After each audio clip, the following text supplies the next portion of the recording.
I am Inspector, and I solve mystery. Welcome to my new case. I remember that evening as one remembers a scent rising from an unopened drawer. Faint, persistent, not entirely welcome. The porter at Canning's lodging house had a way of muttering names under his breath, as if he were rehearsing a play with no audience. I watched him once from the far end of the corridor, his fingers smudged with the dust of envelopes, his lips shaping syllables like a minor actor lost between acts. There was humor in it, a shy humor, but also a loneliness that mirrored my own.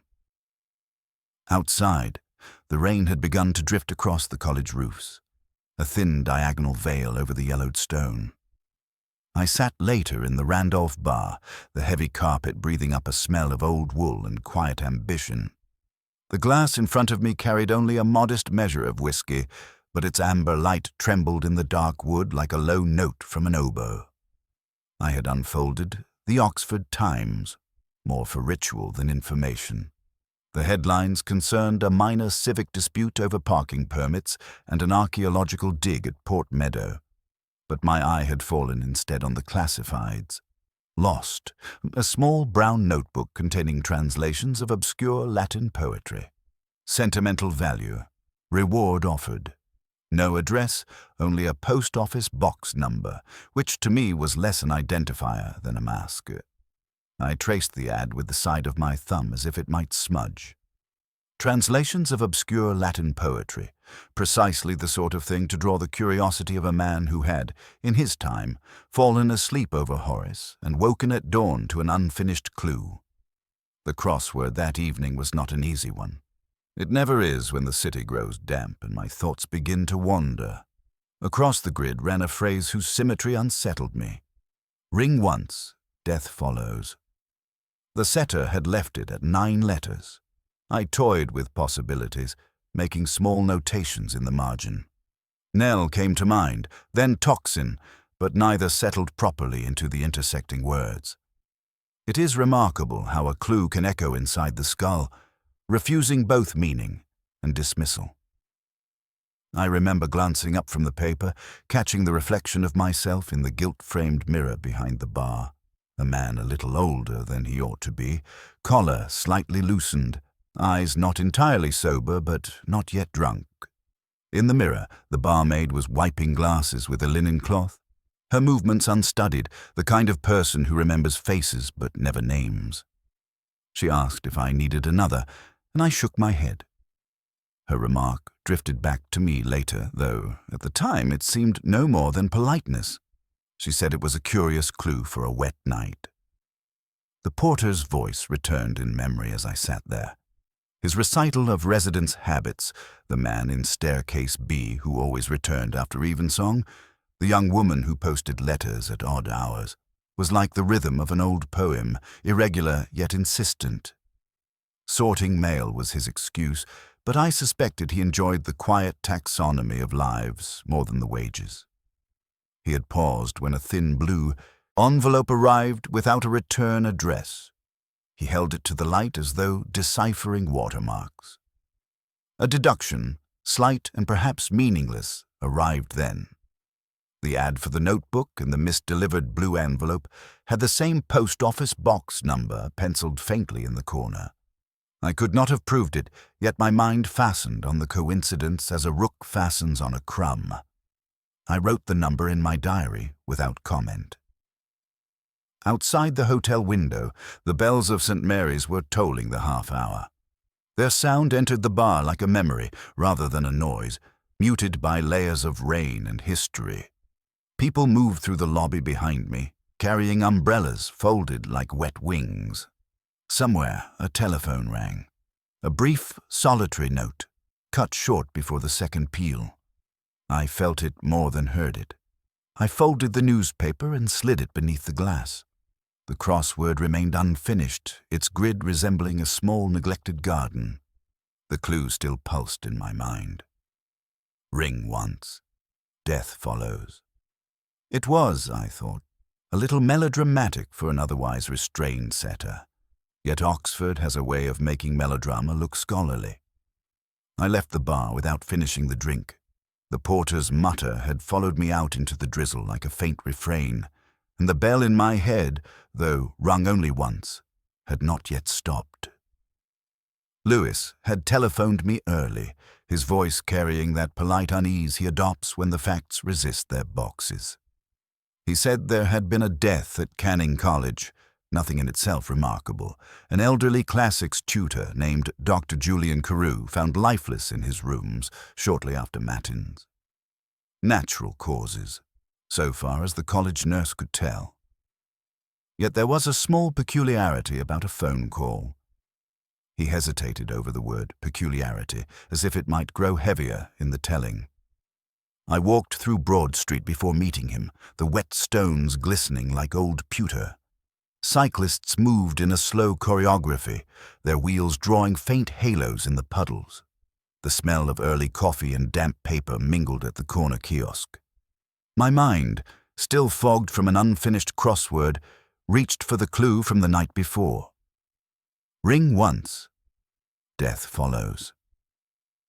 It seemed almost childish now, yet its rhythm clung to me. Lewis met me in the lodge, his raincoat darkened at the shoulders.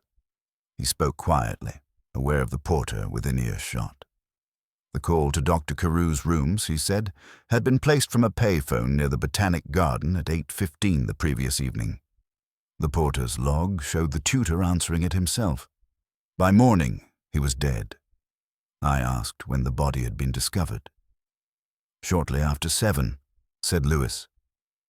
He looked at me as if waiting for some conclusion. We walked together across the quad, its grass bordered by narrow flags of worn stone. A group of students in gowns moved toward the chapel, their voices subdued by the mist. I noticed the porter, same man as before, watching us with the deliberate inattention of someone who notices everything. He busied himself with mail again, fingers lingering on a brown envelope as though testing its weight. Dr. Carew's staircase smelled of wax polish and old lecture notes. Inside his rooms the curtains were still drawn, letting in only a thread of grey light. A teacup with a faint rim of milk stood on the desk beside a pile of annotated texts. Horace, Propertius, a translation of something called Mors Unica. The telephone, an ivory-colored instrument of the kind one seldom sees now, rested on a small table by the window. Its receiver was crooked, as if it had been replaced without care. Lewis spoke of the nurse's preliminary opinion. Heart failure, no obvious struggle. But there was no notebook, no diary, no calendar indicating who might have called. I drifted toward the shelves, running a finger along the spines. Dust rose like a faint incense. An old crossword from the Times lay folded inside one of the books, squares half filled, ink blotched where the nib had paused. A small deduction, almost trivial, occurred as I stared at the receiver.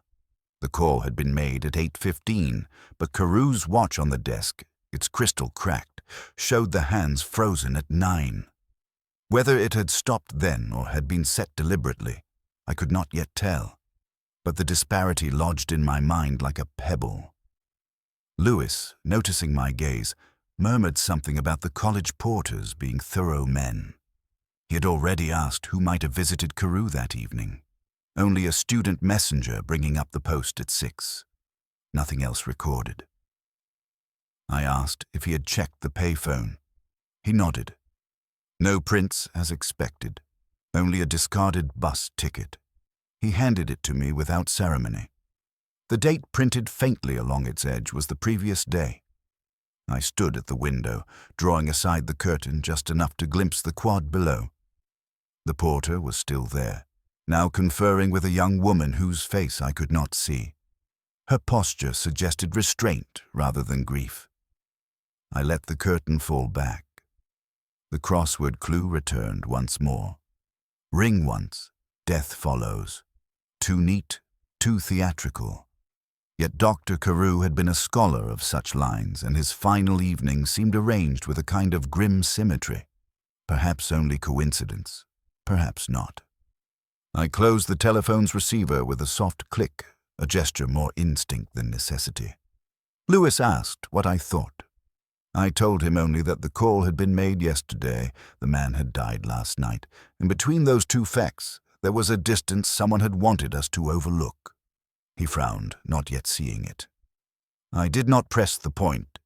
In Oxford, one learns to let ambiguities breathe. The city has a way of revealing its secrets only when it is ready. Canning in the rain always seemed older than its stones. The quad that morning was a hollow square of damp ivy and echoing steps, the air heavy with the faintly metallic smell of wet iron gates. I remember pausing under the archway before crossing, as though entering a cloister where voices became confessions rather than speech. Somewhere beyond the chapel, a bell rehearsed its half-hour chime, then fell silent mid-note, like a throat cleared but never followed by words. Lewis walked a little ahead of me, his coat brushing the puddled flags. He had already spoken to most of the staff and left me the introductions. My task, as always, was not the asking, but the listening. The porter, with his habitual blend of officiousness and melancholy, pointed me toward the senior common room. As I passed the notice board near his desk, my eyes drifted over the pinned announcements.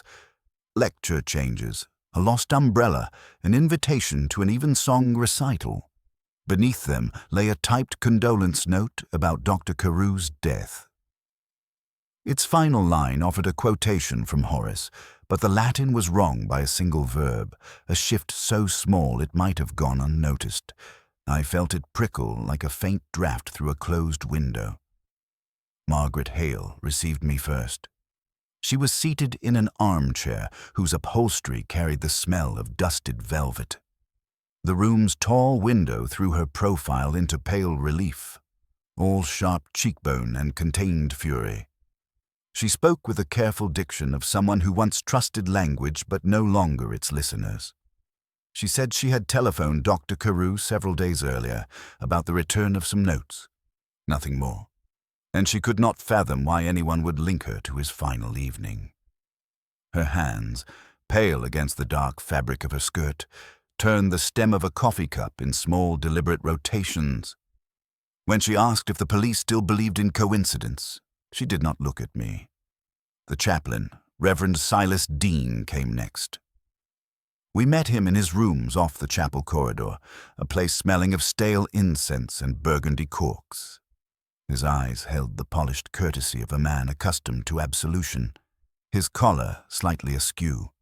He poured himself a modest measure before speaking, though it was not yet noon. He said the call to Carew was trivial, some misdialed number or student prank. He had been preparing his sermon on repentance and could offer no light on anything beyond Scripture. Yet when Lewis mentioned the payphone near the Botanic Garden, Dean blinked, almost imperceptibly, as if a draught had crossed his eyelids. Adrian Fawkes awaited in the library's upper gallery, his silhouette framed by tall shelves and the smell of paper in slow decay.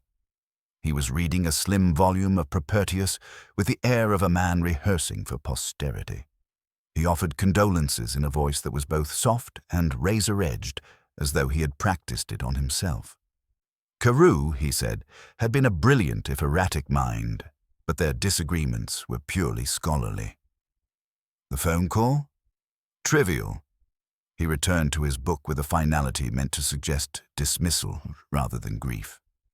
Throughout these interviews, I said little. I let the room speak, the damp patch on Margaret's sleeve where rain had not yet dried, the chaplain's cork-stoppered bottle beside a stack of hymnals, the marginalias in Fawkes's text shaped like small crosses instead of ticks. Each detail hung there like a note waiting for its chord. On my way back through the quad, I paused again at the porter's board. The condolence note with its misquoted Horace still pinned there, corners curling from the damp. I read it twice, letting the wrong verb settle in my memory. Misquotation is rarely accidental in such places. It can be a signal, a private nod, or simply a scholar's carelessness. But Carew had been punctilious about his Latin, and those who mourned him would know it. Lewis asked if something was wrong. I said nothing. The ivy glistened against the stone as though secreting a dark sap. Somewhere beyond the hall a telephone rang once, then ceased, the sound travelling faintly under the archway like a reminder rather than a summons. I turned up my collar and began walking, the misquoted line echoing inside my head with the quiet persistence of a clue whose shape had not yet declared itself. The library at Canning carries a smell unlike any other place in Oxford. A mixture of damp vellum, extinguished candles, and the faint sweetness of polish rubbed into oak over centuries. That morning it was almost empty, only the slow hiss of the radiators and the distant cough of a student rising through the galleries. I remember feeling as though I had walked into the echo of a sermon whose words had long since dispersed. Lewis had phoned ahead, his tone quiet but charged with that restrained excitement he allows himself when a lead presents its edge. He said the porter had confirmed Carew had been laboring over a translation of some obscure Latin poem, a meditation on fatal bells. The research notebook in which he kept his drafts had vanished from his study, though every other paper remained in its ordered place. Lewis called it a slim lead. I thought of it as a whole, cut in a pattern, more telling than the threads left behind. I moved slowly among the shelves, eyes running over spines dulled by dust. Somewhere a clock ticked without confidence. On a reading desk lay a pile of periodicals, one of them open to a review of a new Horace edition. A penciled note in the margin, careless yet elegant, referred to a mistranslation of a line about bells. I brushed the page lightly with my hand, not certain whether it belonged to Carew or one of his rivals. Beyond the reference section, a narrow corridor led to a storage alcove where old photographs of the college's past hung in mismatched frames. I had paused there many times before, tracing the history of vanished faces. That morning, one photograph leaned against the wall rather than hanging, as if it had been taken down in haste. It showed Carew 20 years younger, his features sharper but already shadowed by irony, standing beside a woman no older than a student. She wore a pale dress and looked toward him with a mixture of pride and secrecy. Along the bottom of the print, an inscription ran in faded ink. Only a few letters were legible, M and H perhaps, or merely a flourish. The rest dissolved into blur, a name rubbed out by time or intent. I slipped the photograph into my pocket without speaking. The act felt less like theft than preservation. Some details must be held privately until their shape becomes clear, even from one's own sergeant. Lewis was downstairs with the porter, confirming schedules and alibis. I let the silence of the library press against me like water against glass. At one of the long tables, a crossword had been left behind by some unseen reader. Only 2 clues filled, tintinnabulum and echo. I stared at the empty squares for a moment. The setter had placed a 9-letter slot beginning with M, intersecting with echo. My mind offered mortalis, Morse bell, fragments of a theme. I wondered if Carew, hunched over his poem of fatal bells, had felt the same uneasy satisfaction of a word almost found. A deduction, slight but persistent, flickered then. The penciled note about mistranslation of bells and the missing notebook could be the same hand, the same obsession. Someone had been reading alongside Carew, shadowing his work, perhaps correcting or sabotaging. But no evidence yet, only the echo of possibility.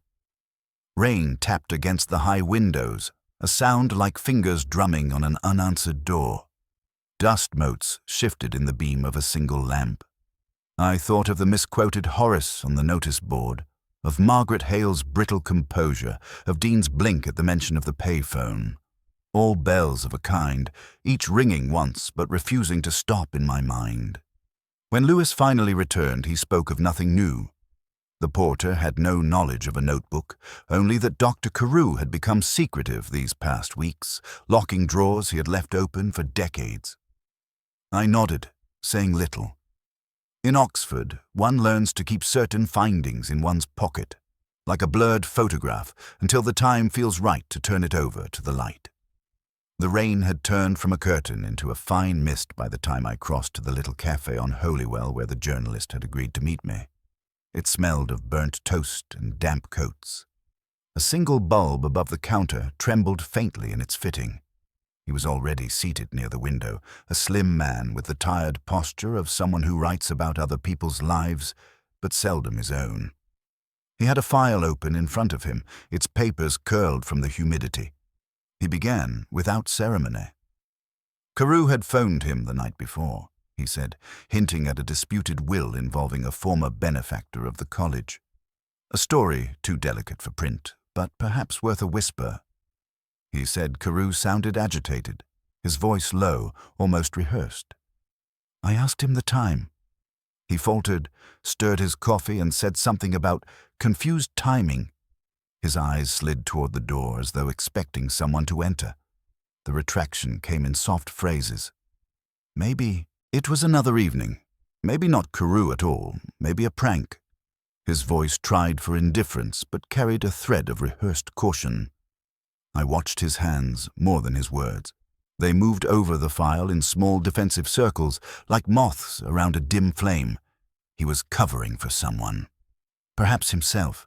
Perhaps a source he had promised to protect. The details he gave were oddly specific for a memory he now claimed was uncertain. The payphone near the Botanic Garden again, the hour exactly at 8:15. His story folded in on itself with each turn. Back in Canning's quad, the ivy was still dripping, darker now, as if absorbing the morning. Margaret Hale had asked to see me in the senior common room. She stood near the fireplace, though no fire had been lit. Her clothes were perfectly pressed, her hair held a stillness at odds with her eyes. She spoke of her movements the previous evening with an elegance that suggested a script. She had been at a recital, she said, with friends who could attest to it. She mentioned the program, the composer, even the encore. Yet when she reached for a line of poetry to frame her alibi, she quoted it slightly wrong. The same misstep from the condolence note on the porter's board, a verb displaced so subtly that only someone who lived among texts would notice. I let it pass outwardly, but it flickered inwardly. A bell struck once.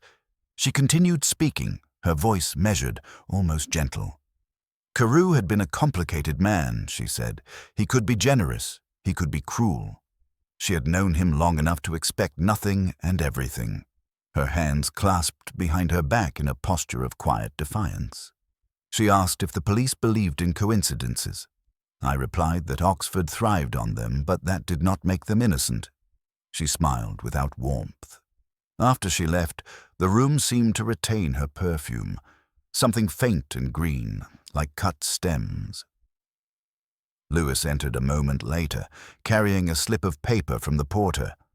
The journalist had phoned again, he said, to clarify that he might have been mistaken about the time after all. I said nothing.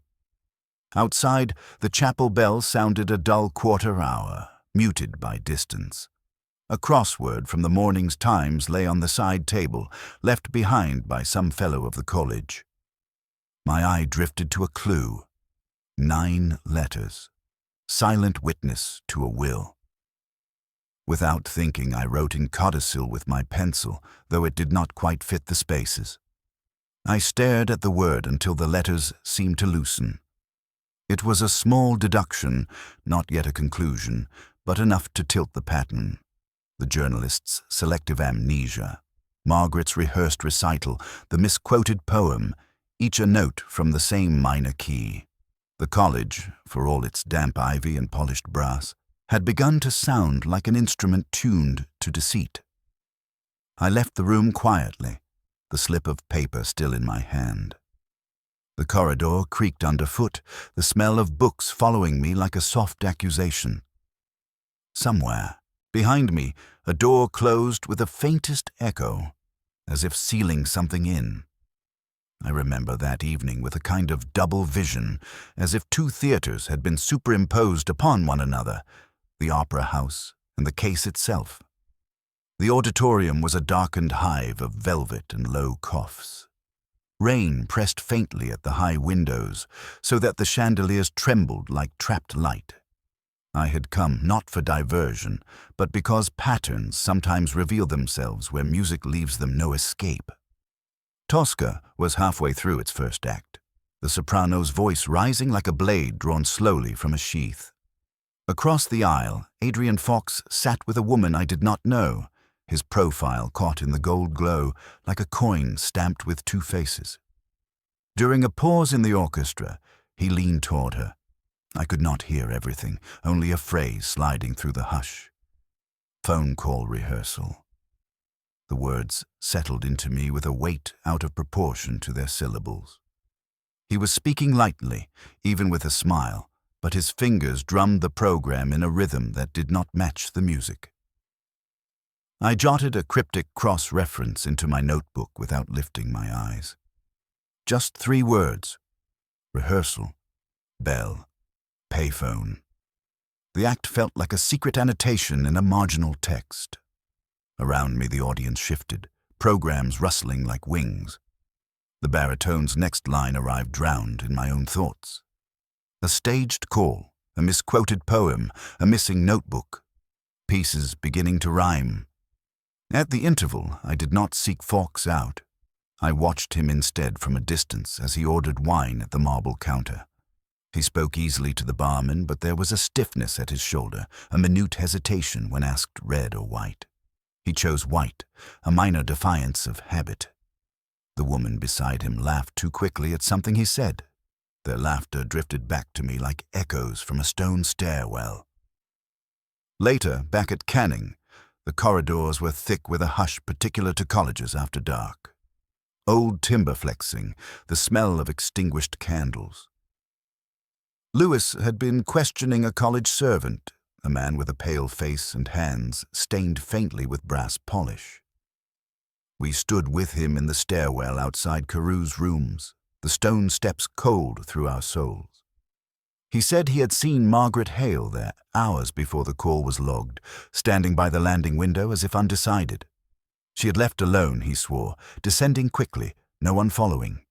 He spoke without drama, the way one speaks of an unexpected shadow. Lewis took it at face value. I did not. The servant's eyes flicked once toward the chapel door when he said left alone. It was a small gesture, hardly more than a tremor, but it unsettled me. People rarely look at doors they are not thinking about. I thanked him and we moved on, our footsteps echoing along the passage. In my pocket, the small notebook felt heavier than its size. I wrote down the servant's words exactly, then drew a narrow line beneath them as one might, beneath a doubtful translation. A red herring, perhaps, but sometimes the false note belongs to the same scale as the melody. The quad was wet and silver under the moon. Margaret's window above was dark, yet a faint glow from another room pooled across the stone like spilled ink. Somewhere a bell rehearsed a single chime, stopped, and then nothing. I thought again of Fawkes at the opera, of his phrase spoken almost carelessly. Phone call rehearsal. In Oxford, such words are seldom casual. I walked back beneath the archway, the smell of ivy and rain rising around me. My notes lay open in my hand, their cross-references converging in faint pencil marks. Rehearsal, bell, stairwell. The opera's last aria still hummed behind my ribs, its unresolved chord hanging like a question. In that moment, the case felt less like a puzzle to be solved than a composition being written by someone who knew my ear was tuned to minor keys. The rooms of the dead do not shed their occupants quickly. Carew's study, stripped of its routine but not yet of his presence, held a stillness that made each sound deliberate. The hinge of the window, the faint scrape of Lewis's shoe across the carpet, the slow shuffle of papers on the desk. The curtains were drawn, but thin daylight crept through, turning the air a muted gray. I could smell old tea leaves in the cup left behind, their scent mixing with paper and polish. Lewis crouched by the desk drawer he had just prized open. His voice, usually matter-of-fact, carried an undercurrent of surprise. He said he had found an envelope torn along one edge. The front read only, "For Margaret. To be opened if—" And then nothing, the sentence dissolving like a thought interrupted. Inside there was no letter, only a thin residue of paper fibers clinging to the flap. He held it up as if its emptiness might reveal something in a different light. I took it from him, feeling the softness where fingers had pressed too often. The handwriting was Carew's, precise yet unshowy, but the ink had faded unevenly, as though written in haste. The envelope smelled faintly of the same green perfume I had noticed in the senior common room after Margaret's visit. Whether real or imagined, I could not be sure. I slipped it back onto the desk, while Lewis continued to search the drawers for any trace of the missing letter. I drew from my coat pocket the blurred photograph taken from the library alcove days before. I had studied it more times than I cared to admit, but now, with the envelope before me, its shapes shifted. Carew's younger face, the tilt of his shoulders toward the woman beside him, the half-smile restrained at his mouth. These details had seemed merely personal until that moment. The woman's features, though softened by age and smudged ink, echoed Margaret's. The angle of the chin, the steady gaze. Her dress, pale and dated, belonged to a time when such scandals traveled slowly and settled heavily. A deduction, fragile but insistent, began to form. If the woman was Margaret's mother, then the envelope might have contained not a will or a confession, but a key to a long-buried connection. Paternity, inheritance, a life edited out of public view. Yet deduction without motive is only speculation, and I had learned the danger of mistaking resemblance for proof. Lewis emerged from the small cupboard by the fireplace with nothing more than a stack of lecture notes. He said the drawers were otherwise empty. No diaries, no recent correspondence. The college's own records showed no mention of a disputed estate beyond whispers. He asked if I thought Margaret might have taken the letter. I said nothing. The study's silence folded around us. Outside, a drizzle began against the windows, soft enough to sound like pencil on paper. On the mantelpiece, a small clock ticked erratically, its pendulum jerking as though remembering time rather than keeping it. I moved to the window and lifted the curtain. Across the quad, a figure in academic gown passed under the archway, face hidden, the motion slow and deliberate. I returned to the desk, touching the envelope once more. Its unfinished inscription seemed almost theatrical, yet also deeply private. To be opened if what? Death? Discovery? Regret? The half-phrase hung there like an unanswered clue in a crossword, taunting but unsolved. I slid the photograph back into my pocket and closed the drawer gently. Margaret's voice from our last conversation drifted back to me. Her misquoted poem, her smile without warmth. If there was a scandal, it had been buried in carefully chosen words and unfinished gestures, not in confessions. We left the room without speaking further. The corridor outside creaked beneath our weight, the scent of old paper following us like a subdued witness. Somewhere a door closed softly, its echo moving ahead of us down the stairwell, as if the college itself wished to keep what remained unsaid. The path to the botanic garden winds past a row of chestnuts, whose leaves in November hang like wet parchment. Lewis and I walked there in a hush, broken only by the tires of passing bicycles and the occasional gust off the river. The payphone stood under a plane tree at the edge of the railings, its hood dulled by rain, the receiver resting like a bird that had given up flight. Lewis had done his groundwork. He said the city's CCTV, usually so omnipresent, stopped just short of this corner, an old blind spot the council had never remedied. The next camera, 100 yards away, caught only blurred umbrellas and bus roofs. Whoever had phoned Carew could stand here unseen, step into a taxi, and dissolve into the city's folds before the bell in the college struck the next quarter hour. He pointed to a small scrap under the lip of the kiosk, a taxi receipt curled from damp. He handed it to me with a small satisfaction. It bore a faint smear of green ink across the destination line. No signature. The time stamp was 8:17 p.m., precise, yet strangely at odds with the porter's log of the call. I held it while looking at the payphone, the receiver slick with drizzle. The call had been placed at 8:15. Carew was said to have died sometime around 8:30, yet the nurse's vague pronouncement of natural causes left more space than certainty. If the taxi left at 8:17, the caller had moved fast. But perhaps the call had been staged earlier, then logged later, a rehearsal of time itself. I jotted a brief note in my pocket diary. Receipt, blind spot, drug delay. The words looked like a cipher. Lewis asked whether I thought the chaplain's sermon about bells tolling twice might have some bearing. He had heard Dean speak of it that morning at chapel. Dean had been describing sin as an echo, its toll repeated until confessed. I said perhaps, but my tone lacked conviction.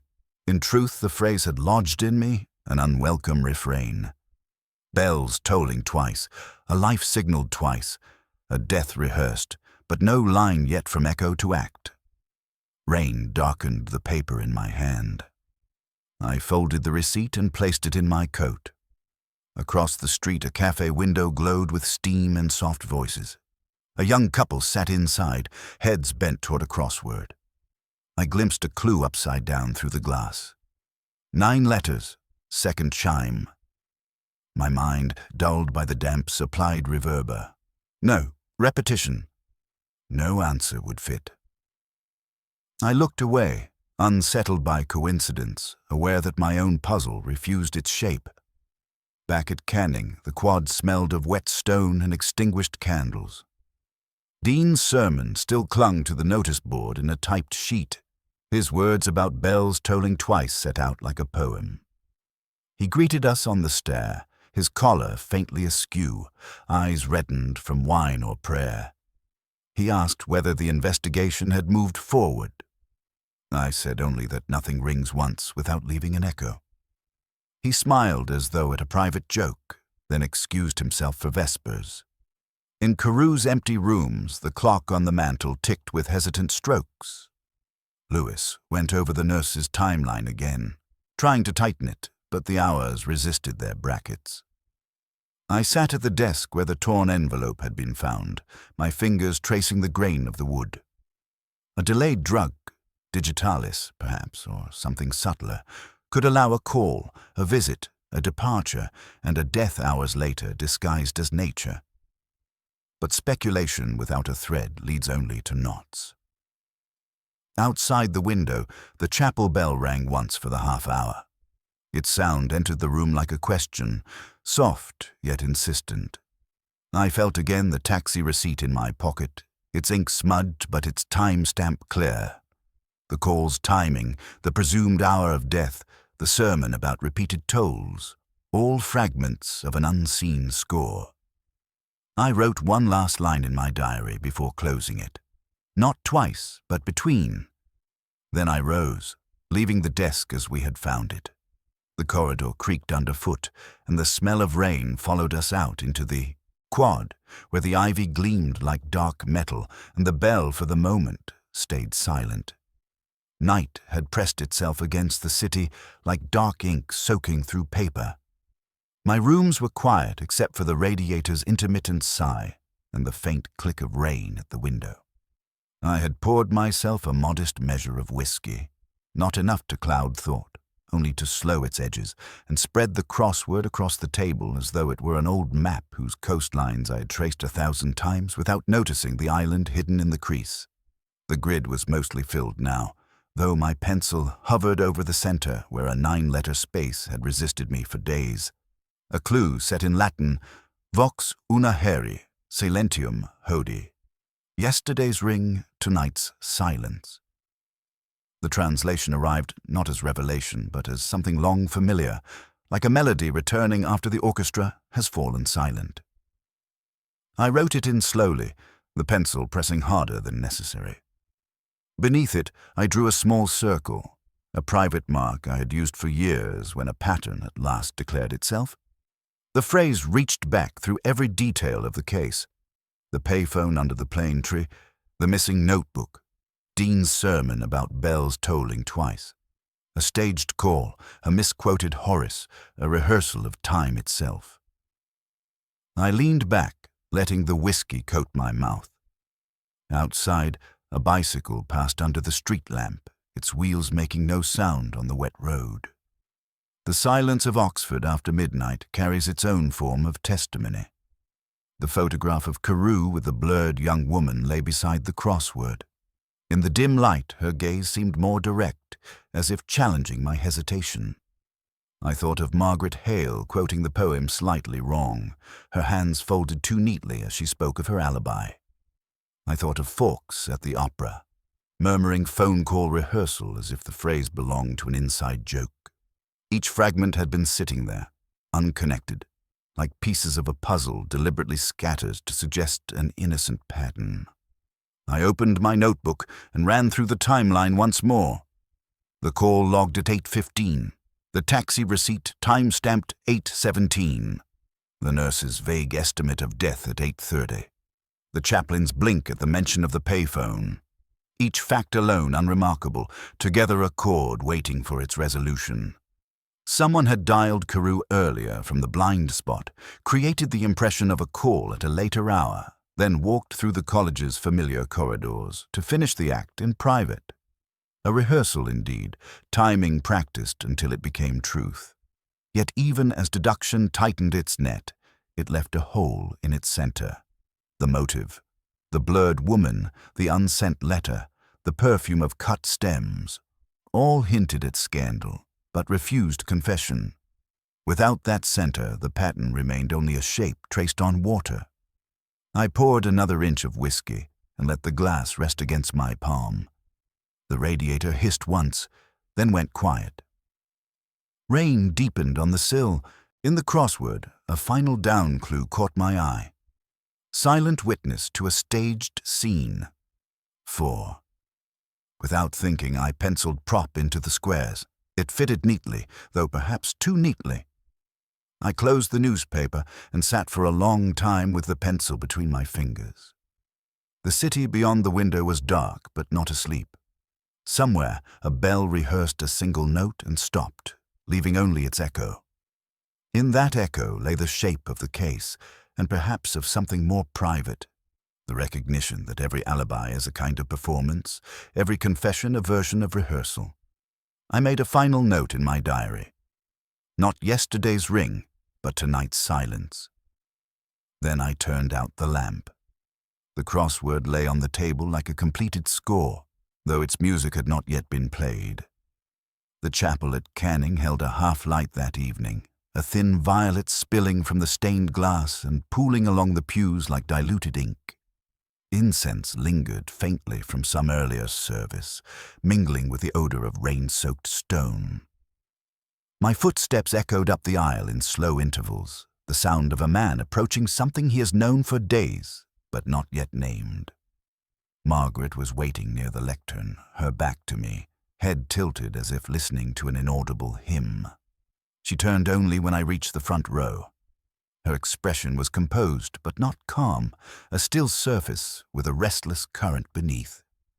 She said she had chosen the chapel because it was the one place in the college where no one interrupted. I told her we would not be long. She drew a breath, then began to speak without prompting.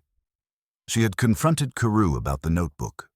She wanted the translations returned, not for herself, but for the memory of her mother. Carew had promised them once and withheld them. She admitted she had gone to his rooms that evening, had stood by the window undecided, had left him alive. Her voice at that moment was almost tender, a recollection of a man she could not wholly despise. I listened as the organ pipes cooled above us, their metal sighing like a body shifting in sleep. Margaret said it had been Adrian Fawkes who had suggested the phone call, a way to draw Carew out, she had thought, into some negotiation. Fawkes had spoken of rehearsing the timing, of ensuring no one else could claim the story. Only later had she begun to sense his malice. She said she had not seen the wine poured, had not watched him drink, Her hands moved in small circles as she spoke, tracing patterns on the dark wood of the pew. I asked nothing, only let her words fall where the candlelight caught them. She swore she had left Carew alive. Her eyes met mine then, and for an instant I believed her, not because of her insistence, but because of the absence of performance. Outside, the chapel bell rehearsed a single chime, its sound slipping through the stained glass like smoke. The echo reminded me of the crossword still folded in my coat. Yesterday's ring, tonight's silence. In my mind, the pieces aligned with a reluctant grace. The staged call from the blind spot, the taxi receipt, the misquoted Horace on the porter's board. Fawkes at the opera murmuring phone call rehearsal as if tasting the phrase. He had used Margaret's visit as his camouflage, her grievance as his alibi, and Carew's own wine as his instrument. Yet even deduction did not cleanse the air.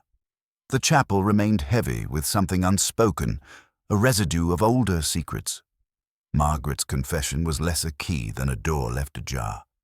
I could smell damp wool from her coat, the faint green of the perfume I had noticed before. Lewis waited outside. I had asked him to.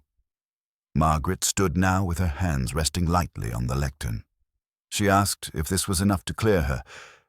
I said only that truth and proof are not always the same. Her face tightened, but she said nothing more. I left her there in the violet hush. The corridor beyond creaked under my weight, and the scent of incense followed me like a quiet accusation. Through a high window I saw Fawkes crossing the quad with his coat collar raised, a shadow moving between pools of rainlight. The bell above struck the half-hour again, not twice, but as though echoing itself. I paused at the chapel door, writing a line in my notebook. Rehearsal ends. Silence begins. Then I closed it softly, the latch making only a small click, no louder than a whispered confession. The rain had already softened the quad into a muted mirror by the time we crossed it, Lewis a step behind me carrying nothing but his notepad. The air tasted faintly of iron and wet ivy. In my coat pocket, the small notebook pressed against my palm, its weight more moral than physical.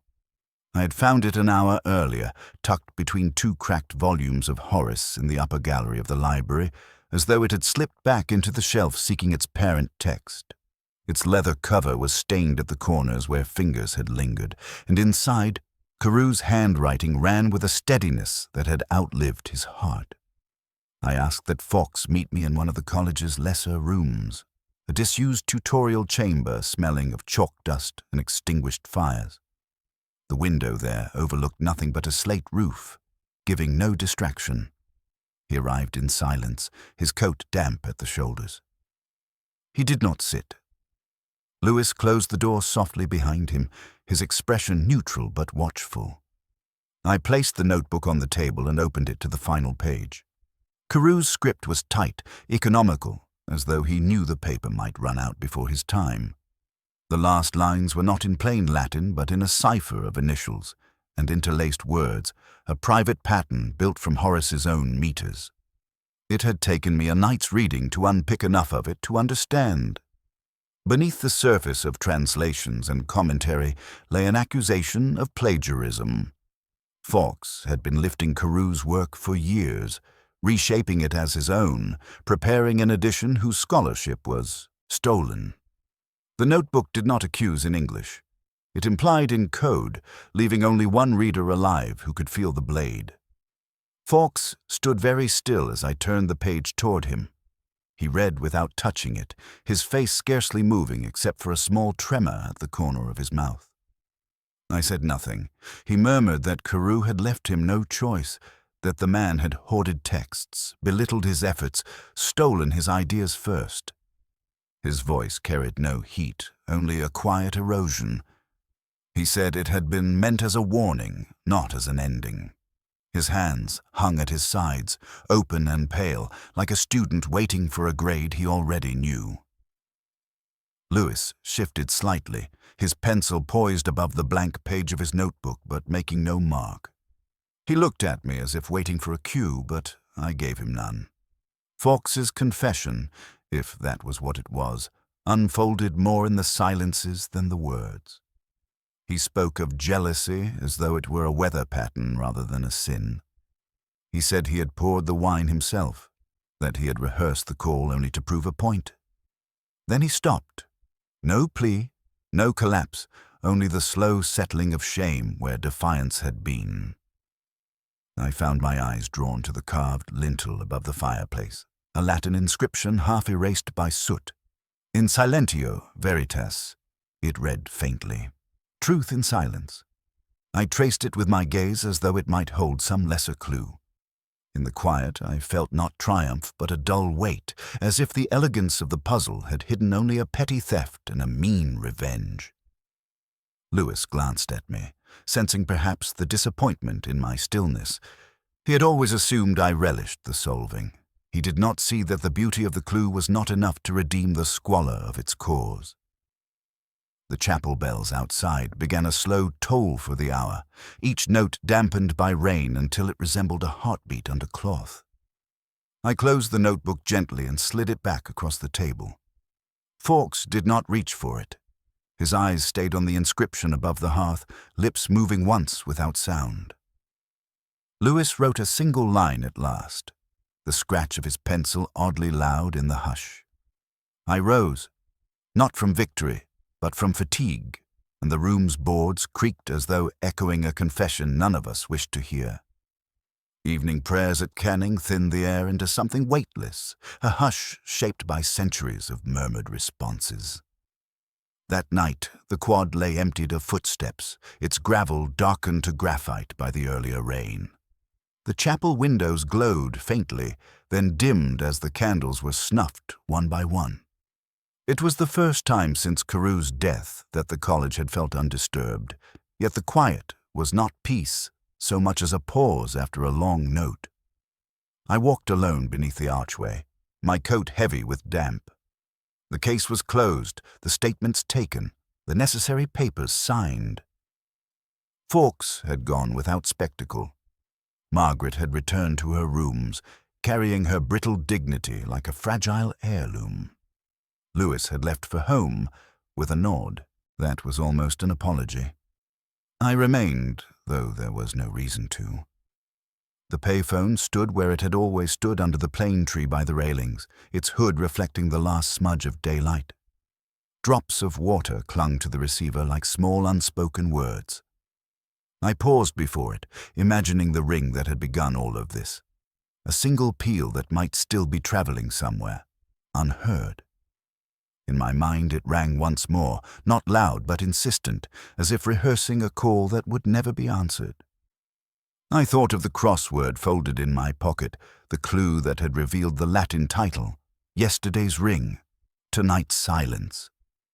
The grid was complete now, yet no satisfaction came with its neatness. The elegance of the pattern had concealed only pettiness, a theft dressed in scholarship, a jealous man's careful malice. The clue solved nothing of the heart. Crossing the quad again, I looked up at the windows. Margaret's was dark, the curtains drawn. The photograph of her mother lay on my desk at home, still blurred, still withholding. I wondered if Margaret knew how much of her own composure she had inherited, or if she cared. Her last words in the chapel had been measured, her eyes steady but tired. She had said she had left Carewe alive. I believed her still. A breeze lifted the ivy along the walls, releasing a faint scent of stone and damp leaves. The sound it made was almost a whisper, like a hymn remembered out of order. Somewhere beyond the college, a bell struck the hour, its notes swallowed quickly by the city. For a moment I thought of Dean's sermon about bells tolling twice, an image that had seemed a riddle but proved only a coincidence, another red herring in a case built of them. I stopped near the chapel door and listened, nothing but the creak of the roof settling, the faint murmur of the river. In the hush I felt the weight of the notebook still in evidence, the inscription above the hearth in that disused room, in silentio veritas. Perhaps truth did dwell in silence, but it was a silence one carried rather than found. I walked back toward the gate. The payphone behind me stood motionless, its receiver drooping slightly like a tired limb. The grid of the crossword pressed against my coat lining. The rain had ceased, leaving only the smell of wet earth rising from the gravel. As I reached the archway, a final bell from the chapel rang out, a single, unaccompanied chime. No echo following. I did not turn. I thought only of how easily a sound can vanish once it leaves its source, how a life can do the same. In Oxford, the bells kept ringing. It was only Morse who no longer answered.